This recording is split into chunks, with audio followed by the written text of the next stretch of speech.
समय पहले एक पुराना घर था। उस घर की चौकीदारी अंजया नामक एक बूढ़ा आदमी करता था। अंजया अपने पोती शिरीषा के साथ रहता था। उन दोनों के अलावा और कोई नहीं था। अंजया बहुत मेहनत करता था। उम्र बढ़ने के कारण वो और कोई काम नहीं कर पाता था। लेकिन उस गांव के लोग अंजया की चौकीदारी के बारे में अजीब तरह की बातें करते थे। अरे अंजया, घर पे बैठो ना, कम से कम 4 लोगों के बीच में तो रहोगे। उस पुराने बंगलो के लिए क्या ही काम करोगे? भूत वूत घुस गया तो? अरे हम कहाँ भाग सकेंगे बाबू। ऐसे उसे सारे गांव वाले बहुत बुरा कहते थे। इतना ही नहीं, अंजया की पोती के साथ कोई नहीं खेलता था। आज तुम पाठशाला क्यों नहीं आई पूजा? तुम्हारे बगल में बैठने के कारण मेरे माँ बाप मेरा पाठशाला ही बदल दे रहे हैं। हाँ, कम से कम साथ में खेलेंगे ना। बाप रे, माँ मार ही डालेगी मुझे। ऐसे अपमानों के साथ ही अंजया और शिरीषा कई साल बताते हैं। एक दिन जब अंजया अपमान सहन ना करने के वजह से रो रहा था, उसे बंगलो के अंदर से पायल की आवाज सुनाई देता है।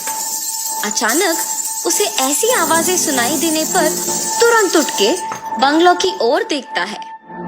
वो पायल की आवाज और कदम उसके ही ओर बढ़ते हुए सुन के कांपने लगता है। कांपते हुए अंजया को एक लड़की का आवाज सुनाई देता है। अंजया, मैं इसी घर का मालकिन गोपी लीला हूँ। इतने साल मेरे घर की देखभाल करने के लिए धन्यवाद। मुझे पता है कि तुम इस घर की चौकीदारी करने के लिए कितने अपमान सह रहे हो। माता, क्या आप सच कह रहे हो? लेकिन मुझे सिर्फ आपका आवाज सुनाई दे रहा है। आप दिख नहीं रहे हो। आप क्या भूत हैं? क्या आप मुझे मार देंगे? अंजया, नीचे तो देखो।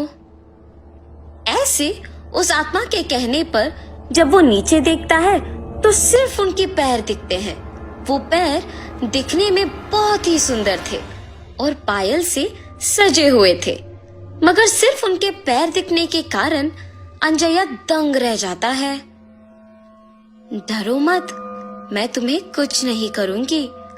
अच्छे लोगों को अच्छा करूंगी और बुरे वालों को सबक सिखाऊंगी। तुम दुखी हो, इसलिए तुम्हारी मदद करने आई हूँ। उसकी बातें सुनकर डर के मारे अंजया कहता है, माता, पहले से ही गांव में सारे लोग यही सोच रहे हैं कि हम में भूत घुसा है। लगता है कि आप वो बात सच करने वाली है। हमें आपकी सहायता की कोई जरूरत नहीं है। कृपया मुझे छोड़ दीजिए। ये कह के रोता है। जब वो आत्मा कहती है, ठीक है, मैं अपने पायल यहीं पे छोड़ रही हूँ। ये अपने पोती को बांधो, सब अच्छा ही होगा। मेरे घर के लिए तुमने आज तक इतना काम किया है, उसके लिए बस ये एक छोटा सा तोहफा समझो। ये पायल बांध के जो भी मांगोगे वो पूरा हो जाएगा। भूलना मत। अपने पोती के साथ अब से खुश रहोगे। अब से यहाँ आके काम करने की जरूरत नहीं पड़ेगी तुम्हें। ऐसे उन पायल को वहां छोड़ के गायब हो जाती है।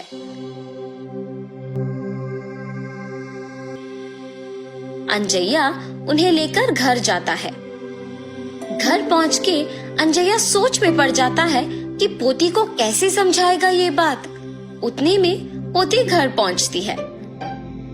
दादाजी, क्या हुआ? आप दुखी क्यों दिख रहे हो? शिरीषा, मैं तुम्हें एक बात बताऊंगा, मगर तुम्हें डरना नहीं है, ठीक है?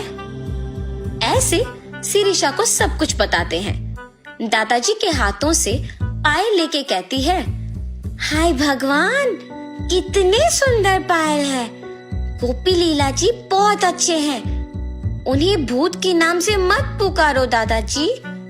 उन्होंने अगर इतना अच्छा तोहफा मुझे दिया तो ही सोचिए। ऐसे खुशी के साथ कहती है और अपने दादाजी से वो पायल बंधवाती है। बेटी शिरीषा, याद है ना, इन पायल को पहन के जो भी मांगो वो हो जाता है, इसीलिए ध्यान से रहना। सब कुछ पता होने के बावजूद शिरीषा बिना कोई डर के साहस के साथ उन पायल को बांध के पूरा घर चलती रहती है। उस रात शिरीषा को खिला के सुलाने के बाद अंजया भी सो जाता है। शिरीषा पायल के सहारे उड़ते हुए नीचे का सारा धरती पूरा सुंदर दिखते हुए, उसके ही साथ सारे पक्षी उड़ते हुए बादल के बीच में से हंसते हुए खेलते हुए दिखाई देता है। कितना सुंदर सा भावना है। ऐसे सोचती ही है कि उतने में उसे गोपी लीला उसके ही जैसे पायल बांध के घर में दौड़ना दिख जाता है। गोपी लीला अपने पायल को छू के कुछ सोचती है और आंख खोलते ही उसके सामने एक बड़ा सा हाथी होता है। उस पे बैठ के उसके साथ कुछ बच्चों को भी बिठा के सैर करती है। शिरीषा इस सब का यकीन नहीं कर पाती है। अचानक जाग उठती है। ये सब मेरा सपना था। हाँ माँ, सच मान के डर गई। शिरीषा की बातें सुन के अंजया भी उठता है और तब जान पाता है कि क्या हुआ।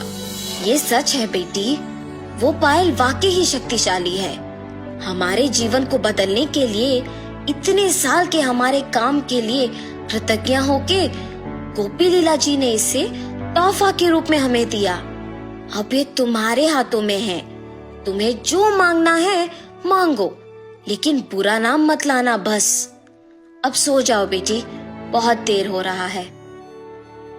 अपने दादू के बताए बातों को ध्यान में रख के सो जाती है। अगले दिन पूरा गांव अकेले घूम के घर आती है। दादाजी, मेरा एक विचार है, क्यों ना हम इन पायल का उपयोग करके गांव के सारे मुश्किलों को दूर करें। तब हमारा गांव भी विकास पाएगा और उसी के साथ हमारा नाम भी। तब हम चारों में इज्जत से जी पाएंगे। ऐसे एक विचार के साथ शिरीषा उन पायल का उपयोग करना शुरू करती है। जैसे जैसे साल बीते वैसे वैसे वो उस गांव को एक शहर बना पाती है। एक समय में गांव का भला बुरा गोपी लीला ही देखती थी, मगर उनके चलने के बाद उन्हीं के दिए हुए पायल के सहारे शिरीषा उनकी आत्मा को शांति दिलाने के लिए उनके सारे ख्वाहिशों को पूरा करती है।